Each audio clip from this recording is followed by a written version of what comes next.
আজকে আমার বার্থডে, তাই সকাল সকাল মা মনসাকে কত সুন্দর করে সাজিয়েছি।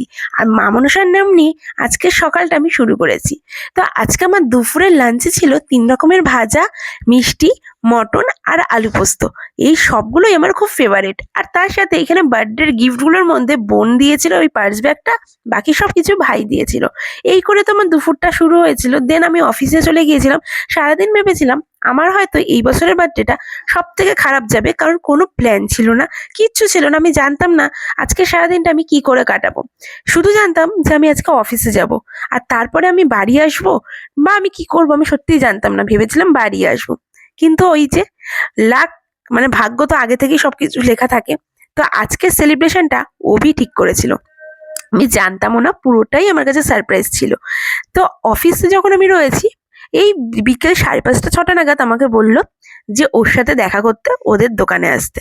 তো আর কি, আমি তো বুঝেই গিয়েছি যে আমার কোনো সারপ্রাইজ দেবে বলেই আমাকে ডাকছে।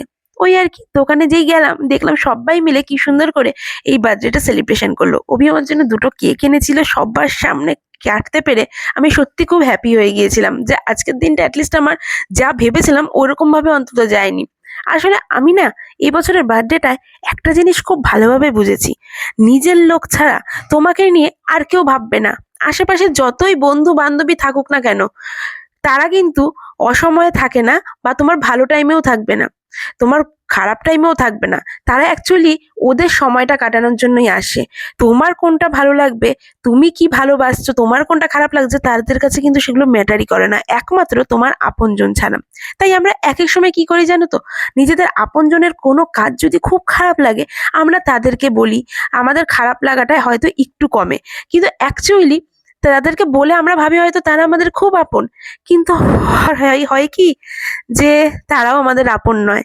কারণ আজকের দিনে আমি বুঝতে পেরেছিলাম যে বার্থডেটা, আমি এক্সপেক্ট করেছিলাম হয়তো সবাই মিলে আমাকে এই বার্থডেটা উইশ করবে, সবাই মিলে আমাকে সেলিব্রেশন করবে। যাই হোক, সেগুলো কিছুই হয়নি। সারাদিন তো খুবই মন খারাপ ছিল যে হয়তো কেউই করবে না, কিন্তু দিন শেষে দেখলাম যে না, অভি প্ল্যান করেছে, যেটা 5:30-6টার পর গিয়ে আমি জানতে পারলাম।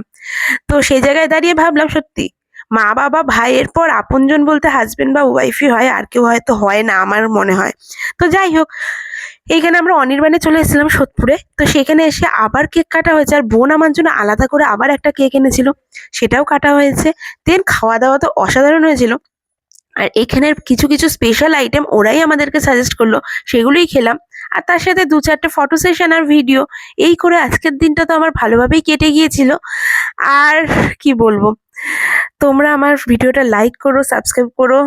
আর একটা জিনিস লাইফে বুঝে গিয়েছি যে ঘরের লোকের খারাপটা বলে হয়তো আমি হালকা হতাম বা হই, কিন্তু অ্যাকচুয়ালি আপন লোক বলতে ঘরের লোকই হয়।